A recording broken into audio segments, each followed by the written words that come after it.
Oman கடலோர பகுதியில் எண்ணெய் கப்பல் மீது அமெரிக்க போர் விமானம் நடத்திய தாக்குதலில் 3 இந்திய மாலுமிகள் உயிரிழந்ததற்கு இந்தியா கண்டனம் தெரிவித்துள்ளது கவனம் பெற்றுள்ளது.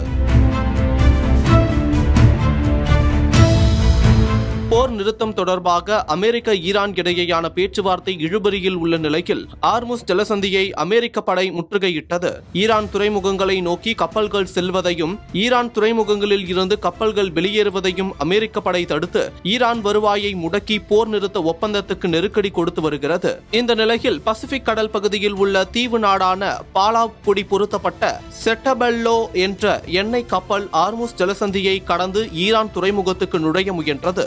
இதில் உள்ள 28 மாலுமிகளில் 24 பேர் இந்தியர்கள். இந்த கப்பலுக்கு பிறப்பித்த அறிவுறுத்தல்களை பின்பற்றாமல் ஆர்முஸ் ஜலசந்தி பகுதியை கடக்க முயன்றதாக அமெரிக்க ராணுவம் குற்றம் சாட்டியது. இதனையடுத்து இந்த கப்பலின் இன்ஜின் அறை மீது அமெரிக்க போர் விமானம் குண்டு வீசி முடக்கியது. இதில் இந்திய மாலுமிகள் ஆதித்யா சர்மா, சிவானந்த் சௌரேஷியா, தலைமை பொறியியலாளர் பட்னாலா சுரேஷ் ஆகியோர் உயிரிழந்தனர். இது குறித்து எக்ஸ் தளத்தில் இந்திய கப்பல் போக்குவரத்து துறை அமைச்சர் சர்பானந்த சோனோவால் கூறுகையில், செட்டோபெல்லோ என்ற எண்ணெய் கப்பல் மீது நடத்தப்பட்ட தாக்குதலில் இந்திய மாலுமிகள் 3 பேர் உயிரிழந்தது துரதிர்ஷ்டவசமானது.